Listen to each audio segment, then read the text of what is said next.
গত কয়েক মাস লেবানন জুড়ে চলছে মানবতার চরম লঙ্ঘন। ইসরায়েলের বোমায় কত সাজানো সংসার কনক্রিটের ভাঙা রাবিশের স্তূপে মিশে গেছে। ভাঙা ছাদ আর দেয়ালের নিচে কত মানুষের প্রাণ দম আটকে নিঃশেষ হয়েছে। সব হিসাব হয়তো পরিসংখ্যানে পরিণত হবে। অনেক মানুষের নাম পরিণত হবে হতাহতের সংখ্যায়। সেই সংখ্যার খতিয়ানে দাঁড়িয়েই ইসরায়েলি প্রতিরক্ষা বাহিনী আর লেবাননের প্রতিরোধ সংগঠনের মাঝে ৬০ দিনের যুদ্ধবিরতি ২৭ নভেম্বর ভোর ৪টা থেকে কার্যকর হয়েছে।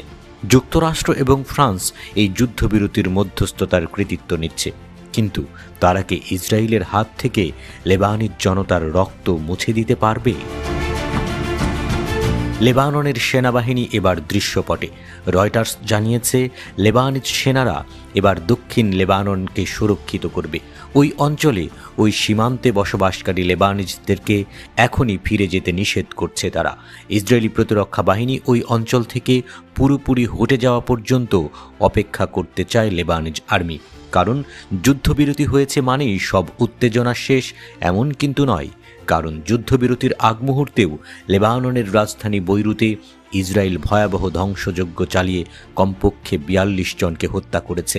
যুদ্ধের প্রতিটি দিনেই এমন প্রাণহানি ঘটিয়েছে ইসরায়েল।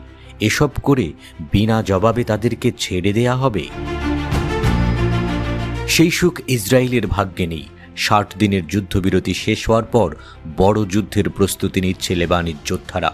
ইয়েমেনের হুথি বিদ্রোহীরা লেবানিজ প্রতিরোধ যোদ্ধাদের অটলতার প্রশংসা করেছে, আর ইসরায়েলি প্রতিরক্ষা বাহিনীর ভাগ্যে জুটেছে হুমকি।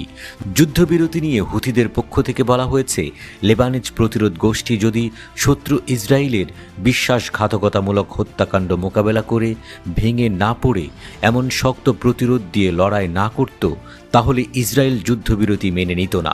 ইহুদিবাদী শত্রু এবং তার মার্কিন পৃষ্ঠপোষককে যুদ্ধবিরতিতে বাধ্য না করা পর্যন্ত লেবানিজ প্রতিরোধ পরিমাণে এবং গুণমানে বৃদ্ধি পেয়েছে।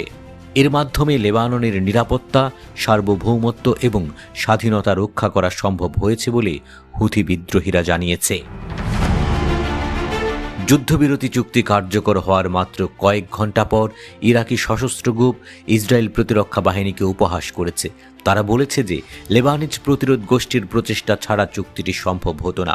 তাই যুদ্ধবিরতির এই সিদ্ধান্তকে বিশুদ্ধভাবে লেবানিজ বলে তারা বর্ণনা করেছে। ইরাকি সংগঠনটি ভবিষ্যতের সংঘর্ষের জন্য প্রস্তুতির ইঙ্গিত দিয়েছে। তাদের হিসেবে এই যুদ্ধবিরতি নতুন দলগুলোকে প্রতিরোধ ফ্রন্টে যোগদানের সুযোগ করে দেবে। মধ্যপ্রাচ্যের সংঘর্ষে ইসরায়েলকে সমর্থন করায় মার্কিন যুক্তরাষ্ট্রকেও সতর্ক করেছে লেবানিজ প্রতিরোধ যোদ্ধাদের মিত্ররা।